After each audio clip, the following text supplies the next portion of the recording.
si majku, braću, sestru svoju. Niko ne zna, babo, zlu sudbinu moju.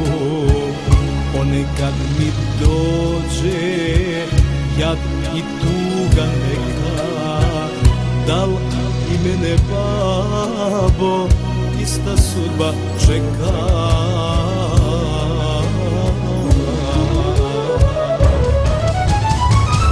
Evo me, babo, igraj me zarad Boga, prepuknuće srce života mi moga. Ne mogu da vjerujem da si mrtav, oče, bez tebe sam, babo, najveće siroče.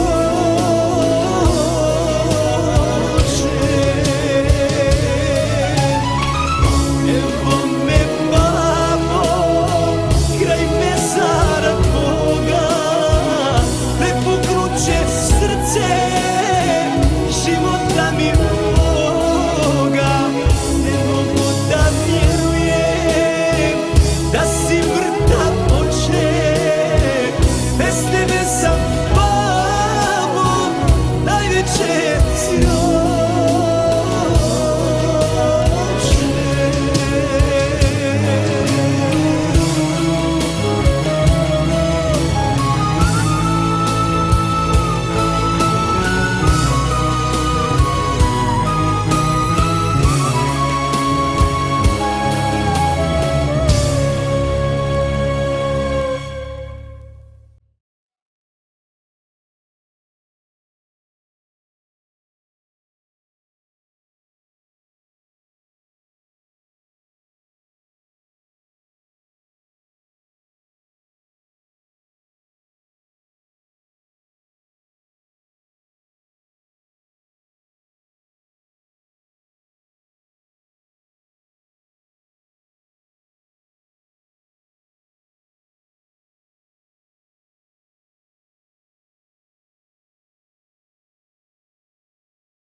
Sve od mene nešto je ostalo, još malo, pa zemlja da je postalo umorno tijelo, omekšala kost, došla mi je starost, očekivan gost.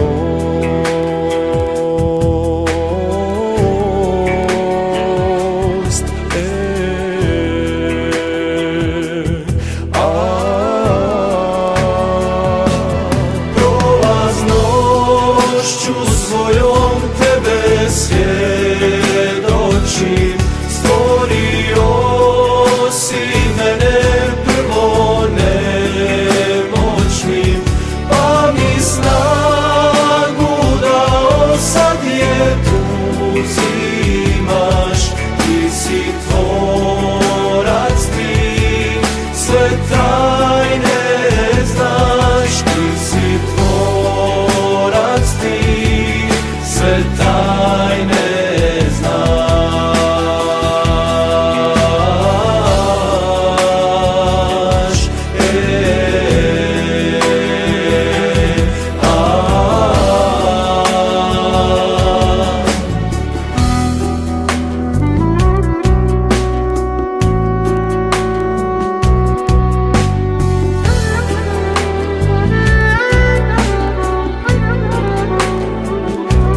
Dao si mi život, da ćeš mi i smrt, molim te za milost, za dženecki vrt, s imenom tvojim dišem svaki dah, ti si moja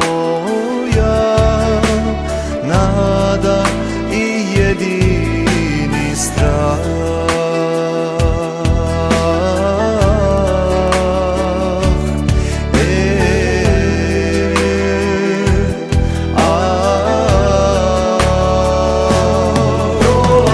Prolaznošću svojom tebe svjedočim, stvorio si mene prvo nemoćnim, pa mi snagu dao, sad je uzimaš, ti si tvorac, ti sve tajne znaš, ti si tvorac, ti sve tajne znaš.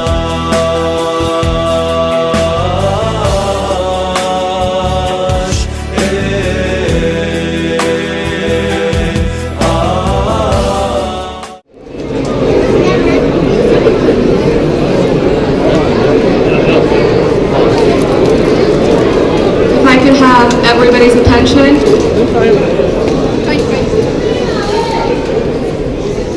Thank you, whoever that was. First of all, I would like to welcome all of you and thank you for coming today to mark an important date in our history. My name is Adnesa Brishmich-Kustra, and today I will be your host. As a child survivor of war and the siege of Sarajevo, planning and organizing this event has been an emotional journey. It was because of war and genocide that I decided to pursue my education in psychology, which led me to work with war survivors that suffer from PTSD, post-traumatic stress disorder.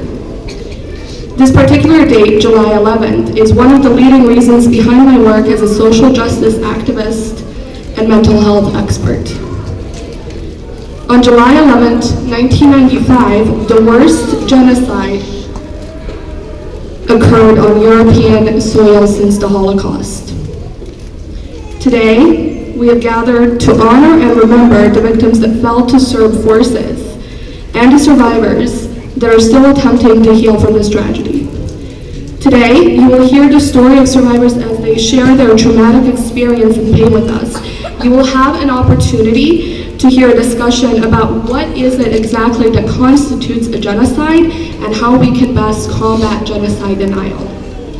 Along with this, we will offer an opportunity for all of you to find out more about the Bosnian American community in Iowa, as well as what the future holds for Bosnians in both the United States and in Bosnia and Herzegovina. I invite you all to open your ears and hearts and listen very carefully. But before we do that, I would like all of us to take a moment of silence in honoring the 8,372 Bosnian Muslim people that were murdered on July 11, 1995.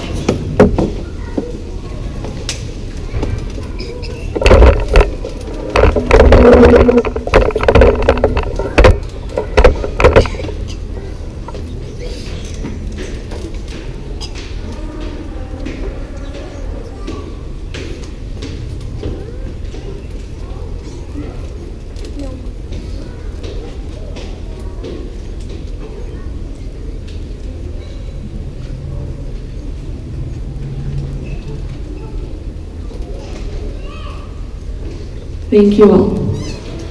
Our first speaker is a member of the Des Moines community and somebody that I am very proud to call a friend. 14 years ago, Elvir Klampic arrived in America, and through being his father's personal translator, his interest in politics was ignited, leading him to obtain his degree in political science. Elvir was only 5 years old when the genocide in Srebrenica was occurring, but it was precisely this genocide that led him to work with the Advisory Council of Bosnia and Herzegovina in Washington, D.C. This has allowed him to advocate on behalf of and for Bosnians. Please welcome Elvir Klampic as he offers us his opening remarks.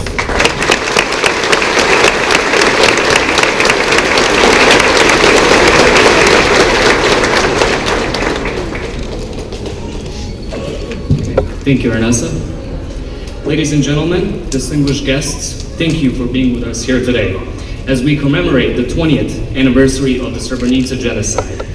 I would like to take this opportunity to express my gratitude to the Bosnian American community of Greater Des Moines for the commemoration today, for their full support in organizing this event today, as the initiative was taken by the Bosniak American Association of Iowa. Our voices are loud, but our unity must be expressed even louder. And we are happy to show that today, to tell and not be silent about what happened to us as people, as fellow human beings who were targeted for extinction for the sole reasons of being different, worshiping God in a different way, and simply deemed as being less. In July of 1995, a genocidal massacre took place in and around the town of Srebrenica. Over 8,000 Bosnian Muslims were murdered by the army of the Republika Srpska, the Bosnian Serb Republic, which it is called today, led by General Ratko Mladic, who was indicted for war crimes at The Hague. The victims were mostly men, ranging from teenagers to the elderly. The massacre at Srebrenica was one of the most horrific events of the war in the Balkan states. It remains the single largest mass murder in Europe since World War II. The Bosnian Serbs wanted to create a territorial contiguous political entity of Republika Srpska. That was their ultimate goal, and a creation of a greater Serbia. And Srebrenica was a key link needed to be ethnically cleansed to create this. In 1992, Serbian military and paramilitary forces began the process of ethnically cleansing the territory of Bosniaks, killing and displacing many thousands of people. On 16th April of 1993, the United Nations Security Council declared that Srebrenica was a safe area and called for the area to be free from armed attacks. Despite this, the violence continued, culminating the massacre of 11th to the 16th of July in 1995, in which the Serbian army entered the town and began their campaign of genocide, which included mass executions, deportations of Bosniaks from their homes, and the use of rape as a weapon of war. I would like to bring your attention to a crucial characteristic of your fellow Bosnian American citizens. Please, if I can have some of you, look to your back from the first row. Left and right, those Bosnian Americans, most of them in the crowd, are genocide survivors. Those people were there of what we speak of today in Srebrenica in 1995, in the week of July. In the weeks Leading up to 6th July of 1995, tens of thousands of non-Serbs had taken refuge in Srebrenica from Serbian attacks in the northeast of Bosnia. The refugees were under the protection of the Dutch infantry forces, and fresh food and water were in short supply. When shelling close to refugee centers in Srebrenica began, the Dutch commander called the UN headquarters, requesting close air support. As shelling intensified, more refugees from camps in the south of the town fled. Approximately 4,000 refugees were in the center by 10th July, and chaos spread.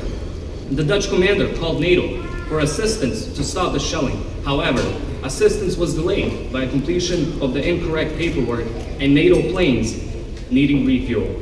By that afternoon, 11th July, Serb commander Ratko Mladic arrived in the city. On 12th July of 1995, buses arrived in Srebrenica to remove the women and children and take them outside the Serb-controlled zones. Approximately 23,000 women and children were deported over the course of 30 hours.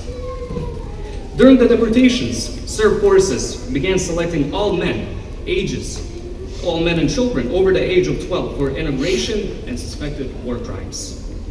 These boys and men were held in lorries and warehouses, and most of them were never found again, only for their remains to be discovered in different mass graves all over eastern Bosnia. The first killing of unarmed Muslim men began on 13th July in warehouses. At least 8,000 of them were murdered in that way. They were marched to places of their deaths. Up to 3,000 were shot in the fields. Others were trapped in warehouses, football fields, school playgrounds, and shot. In there, thousands with machine guns and grenades. Thousands of bodies were buried in mass graves. Some of the bodies have been recovered and reburied, but identification has proved extremely difficult. On the evening of 12th July 1995, approximately 15,000 men who were being held in trucks and warehouses in Srebrenica managed to escape, but were shelled as they attempted to flee for safety across the various mountains around eastern Bosnia. They formed a column and began to walk the 55 kilometers towards the city of Tuzla. Serb forces created numerous ambushes and attacks on the column of Bosnian Muslims throughout their journey. 4 days later, the column of men began arriving in Tuzla. Many were injured, and they survived by eating and drinking anything that they came across, including pond water and grass. No more than 4,000 of the original column survived the journey, and it is throughout the 2,000 refugees remain in hiding in various parts of the journey after the main column reached Tuzla. At that point, we became refugees in our own nation. Bosniaks were slaughtered, raped, driven out, and targeted for systematic mass killing. As I mentioned a couple days ago while asking a question at a UN panel focusing on the Srebrenica genocide, I do not consider myself a Srebrenica genocide survivor. I am a Srebrenica genocide victim. Genocide continues today, and I was reassured that by Russia's veto in the Security Council. The Srebrenica genocide is not past tense. Genocide denial is very much prevalent today, and we victims will not feel a sense of justice being served until those who committed acts of genocide acknowledge the crimes they committed. When there is no justice, there is no peace, and the people of Srebrenica do not feel a sense of peace today. A few days ago, the trucks transporting the remains to be buried yesterday in Potocari were attacked on a couple of different instances throughout eastern Bosnia. The human dignity of the perpetrators has left them, and they took it upon themselves to make sure that the remains of genocide victims aren't even offered a peaceful way to the burial site. Ladies and gentlemen, these are the people that we, the victims of genocide in Bosnia, have to live with today.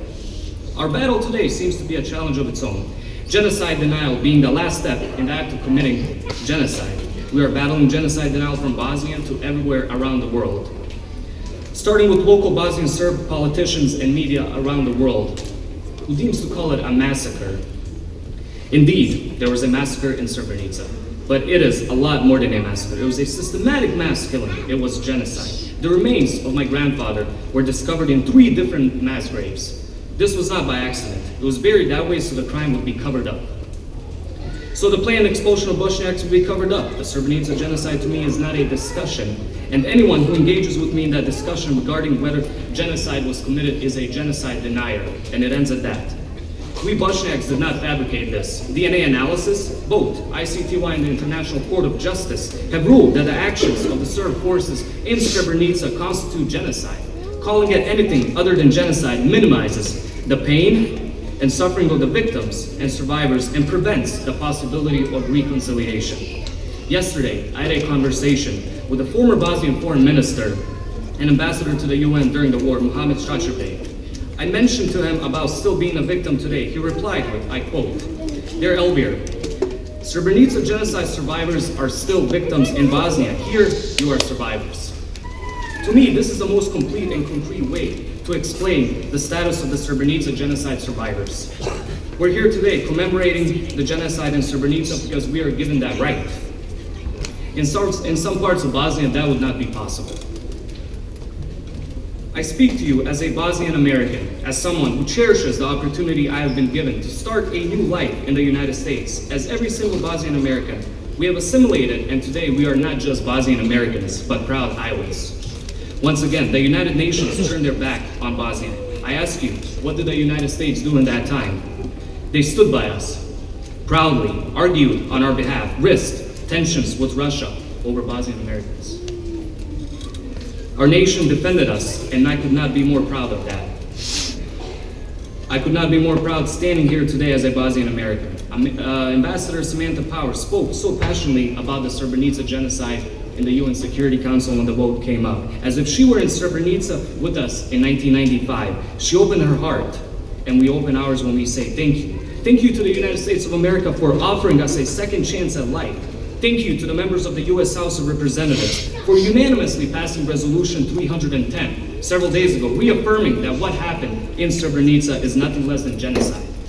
Today, 20 years after the Srebrenica genocide, we stand in solidarity with all those who lost loved ones and continue to seek justice and accountability. We will never stop. We will never give up. We will continue to fight for the victims of the Srebrenica genocide. As fellow Americans, we ask for your help. We ask that you stand with us as we seek justice and create a new chapter in our American life. Thank you.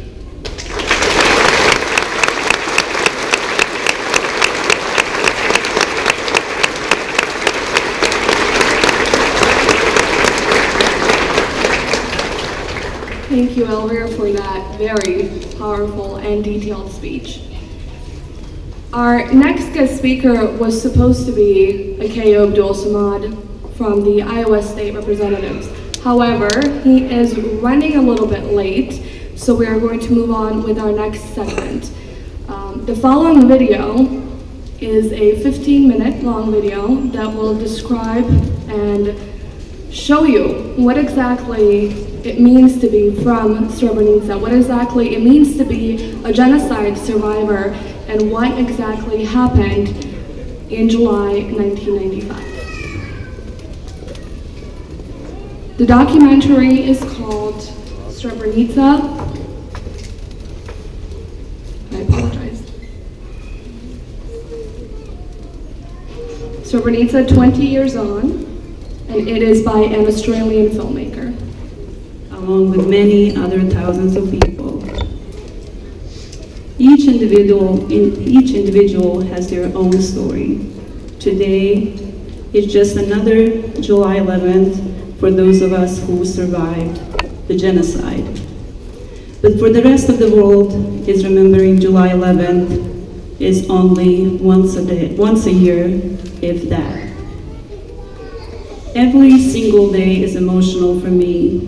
However, today is especially emotional. For the first time in 20 years since genocide, I'm telling my story in public. It is impossible to say everything in 15 minutes. However, my goal today is that you will leave this place with the fact that in Srebrenica, genocide did not just happen. As many people think, we're told it was planned. The United Nations did not save us from genocide, even though they were there for that reason from April